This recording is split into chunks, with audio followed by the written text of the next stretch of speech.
Hello, my name is Stewart-Hewing. I am one of the 8th grade science teachers at Kennedy Middle School. Today I'm going to talk to you about how my course works and just kind of answer some questions that I seem to get a lot. So first, here is my contact information with my email. We communicate with parents monthly in an 8th grade newsletter that goes out to everyone. We also do Canvas announcements that we send out, and I will show you Canvas in a little while. We also do announcements via Remind. They come out every week so that way you know kind of what's going on in all of your child's classes as well as any updates that are going on at the school. If you have not been receiving those weekly messages, please feel free to fill out this form that you will find at this bit.ly, and I will add you to the group so that way you get the information that comes out. Here are the topics that we are going to cover in 8th grade science and during the first semester. We are almost finished with our Earth History unit, and we'll be moving on to our Hydrosphere unit here pretty soon. Second quarter, we'll be looking at evolution, ecosystems, as well as diseases. Here's some information if you would like to know some of the new standards and support tools that are available for you and your child. They can be found at this website. You are able to filter them out so that way you don't get information that does not pertain to the grade band of your child. This is our class pet. Her name is Blue. She is a raptor. She is our class pet. She does kind of help the students and gives them kind of helpful hints. She pops up in PowerPoints and, just kind of does some stuff around to kind of help us out. We're going to talk about Canvas here, and I'm going to give you a mini tour. So this is my Canvas page and what it looks like. We use Canvas to assign assignments for students. They will find all of their work and all of their information here.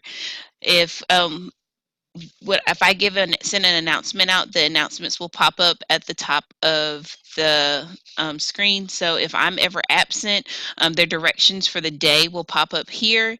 If we have technology issues or something like that, their announcements will pop up here, or they will pop up here in the inbox. It's an internal email system that I can send the messages.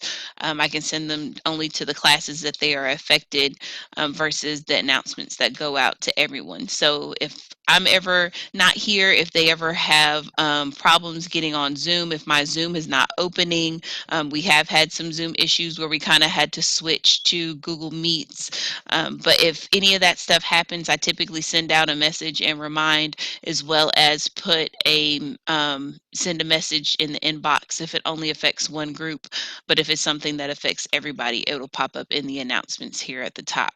If they need to read the announcement, they can click here and it will take them to the announcements, or they can click here and see all of the announcements that have been sent. As far as the home page, there's some information here that you can navigate through. Here's my Zoom link, so they can click it and it'll take them straight to my Zoom. We have suggested classroom supplies as well as some other tabs with helpful information as far as grading goes, information about our live lessons, my teacher information. All of that information can be found here. Next, we have the to-do list. The to-do list is vital. It's very helpful for students. This to-do list will list all of the stuff for the class that they have not completed yet, or things that may be coming up. So I typically put in days that we don't have school, the ends of quarters, due dates when assignments are due. Once they have submitted these assignments, they will go away and will no longer be present. If like this day, this was a reminder that we didn't have school, they could exit it out and it will also leave. But once they turn in these assignments, they will disappear from their to-do list. So if they are still over here, that means that they have not turned them in quite yet. As far as how our course is set up, every day we go to modules. And when we go to modules, the information for the class that we will be covering is here. So it is set up based on topics, and these are the topics that we cover throughout the week. This week we're working on fossils, and as you can see, it's broken up by day as well as the information that we end up covering for the day. So if they click on the live lesson, if they miss the lesson, there is a video of our lesson and what we did in class today that they can watch and still complete their assignment so that they don't miss a beat. The assignments are listed here. There's a lot of Google Docs that are usually involved that they can turn in and they can submit after they have completed them. There is an English and a Spanish translation. So in the event that you need the Spanish version or this child needs the Spanish version, it is available to them. Lastly, we have grades. And with grades, you will see the average score here in the corner, in the top, as well as at the bottom. It also tells you the breakdown of their formal points compared to their informal points, as well as giving you the average that they will actually have. So with the things that pop up, if they miss a due date, then there is a 0 that will go in the grade book to kind of hold the place for that assignment. Once they turn in the assignment, I will grade it and the 0 will change. Now the difference is if you see this missing, that means that it has not been turned in. But if you see this late tag with probably a 0, that means that it has been turned in, but I have not graded it yet. If you see this text box, little text bubble thing, that means I've tried to grade it and I sent them a comment. It may say that this is the wrong assignment. Please submit the right thing. It could be that they have not changed the share settings on their documents and I don't have access to read it, so I can't grade it.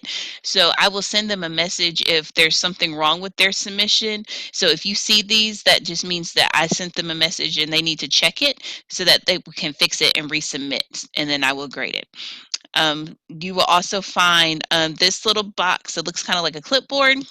This is the rubric box. It tells them exactly how I graded their assignment. So if they didn't complete it or they didn't get all the points that they would like, they do have the opportunity to fix it and then resubmit it for to get the full points that they possibly can. And that is Canvas.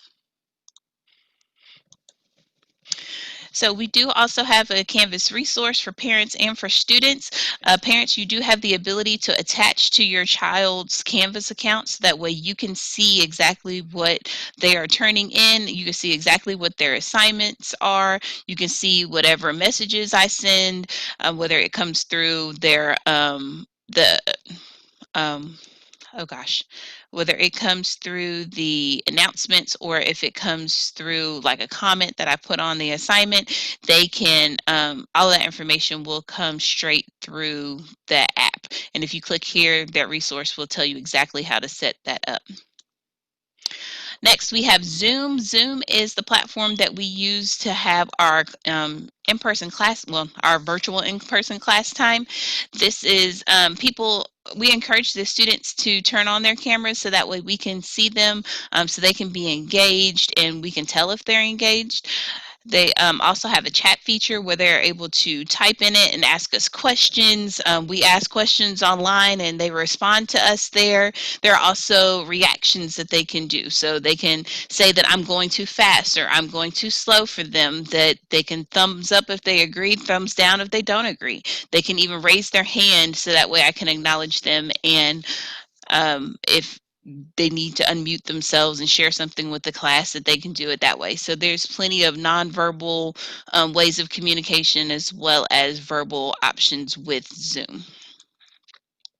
If you're having technology issues, Ms. DeWalt is our technology person. She handles everything with Chromebooks and hotspots. So if you have questions or issues with any of that, please direct your questions to her. You'll find her email address there. And lastly, if you have any other questions, please feel free to email me. Once again, my email is right there at the bottom. And On behalf of Blue and myself, thank you for stopping by. We look forward to working with you and your family this year. Have a good night.